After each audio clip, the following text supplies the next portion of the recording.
Over the last 5 days, Russia has used at least 500 missiles and drones against Ukraine, said President Zelensky. In monetary terms, the attack of today and December 29 cost Russia approximately $2 billion.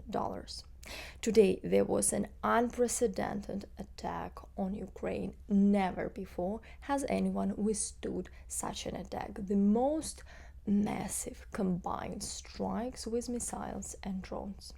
The main targets were Kyiv, Kharkiv, Mykolaiv, Kirovograd regions also got influenced by that. 72 missiles were destroyed. It began yesterday at about 10 p.m. with the launch of Shahed-type drones from occupied Crimea and Primorsko-Akhtarsk in the Krasnodar region of Russia. They reached Kyiv around 3 a.m. The Air Force Command reported that 100% of the Shahids were shot down. At the same time, several Tu-95MS took off from the Alenia airfield in the Murmansk region. About 16 aircraft split into two groups. The first launched around 6 a.m. and the second at 7 a.m. Around 7:30 a.m., the Russians began using ballistic weaponry. First, S-300 missile system on Kharkiv. At 7:40, Kinzhal's missiles were launched from 9 MiG-31 at Kyiv and most likely also at Kharkiv from them. At 9 a.m., missile launch was made of a group of Tu-95. There were also launches of several more Kinzhals, so probably Russia deployed all 12 available MiG-31.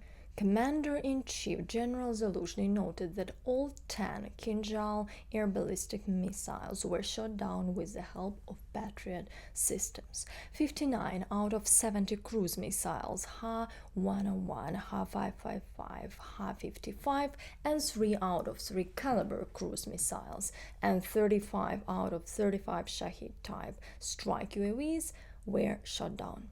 And here I want to thank you, dear friends, and your governments for providing us with air defense systems.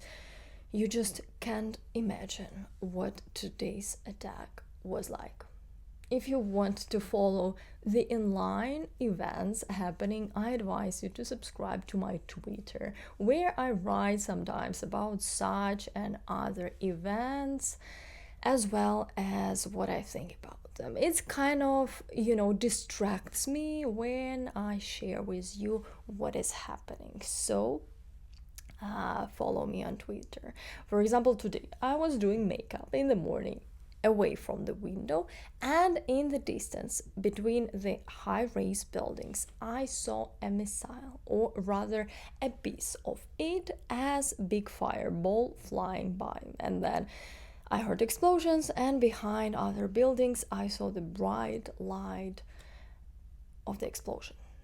I'll tell you, it's not very nice and pleasant when a big air defense explosions are over the head, but even worse when you hear the sounds of missiles flying right in the sky above. You hear this whistling and you realizing that you cannot do anything, and likely people will die soon. The feeling of helplessness stays with you forever, and you always remember it. As a result of today's Russian attack, over 120 people were injured, and at this time 5 deaths are known. I can't describe to you. It was just a rain of missiles in Kyiv, and I hope our partners will speed up the help, especially air defense, because you see that if not for the Western missiles that shot down the Russian ones, the consequences of this attack would have been catastrophic. Interestingly, during the Russian attack in the morning, Russian propagandists, for example Skabeyeva and other Kremlin media, reported that the armed forces of Ukraine struck the village of Petropavlovka in the Voronezh region of Russia. They called us terrorists as usual and all of that. Well, nothing surprising, They are propagandist and full of shit, so what did you expect? But it turns out the village was just accidentally bombed by Russian aviation.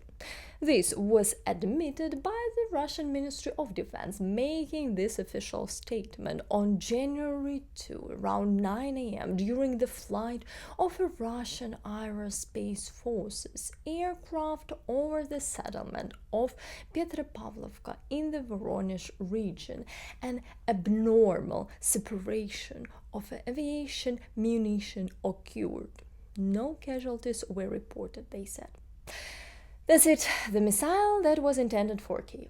The governor of the Voronezh region said that investigation into the circumstances is underway and a commission is working on assessing the nature of the damage. Well, I can tell you already the assessment. Not enough. Not enough missiles are falling on Russia. Not enough Russians see that they have the war actually to win. In a word, not enough. But maybe we will get very long-range missiles and this situation will change. Meanwhile, Russian reports for today, the Ministry of Defense of Russia stated that they strike enterprises of the Ukrainian military-industrial complex, storage places for missiles, ammunition, and aviation means of destruction supplied by Western countries. The attack was such. The Russians told their swamp dwellers that they destroyed Patriot air defense systems, Atakam's missile warehouse, a command post of the armed forces of Ukraine, 9 generals, 4 command centers, and 2 hotels with mercenaries from NATO countries, warehouses with drones, missiles for NASAMS and IRIS-T. In general, they destroyed everything. Anyway, I will take this opportunity to remind you that Russia is a parody country with clowns in the Kremlin. The resilience and strength of the Ukrainian nation have been profoundly evident in recent times. Faced with immense challenges and adversities, Ukraine has demonstrated a remarkable spirit of unity, perseverance, and determination. The nation's response to external threats and internal trials serves as a testament to its enduring spirit and unwavering commitment to sovereignty and democratic values. The spirit of Ukraine, characterized by resilience and hope, will undoubtedly guide the nation through its current trials towards a future of peace, stability, and prosperity. And I genuinely believe so. That's it for today, and I want to thank all of you for supporting Ukraine, watching Ukrainian content, liking my videos. Please subscribe to my Twitter, where I regularly post news. And if you liked this video, you can support the channel's development on Patreon or buy me a coffee. And see you soon. Slava Ukraini!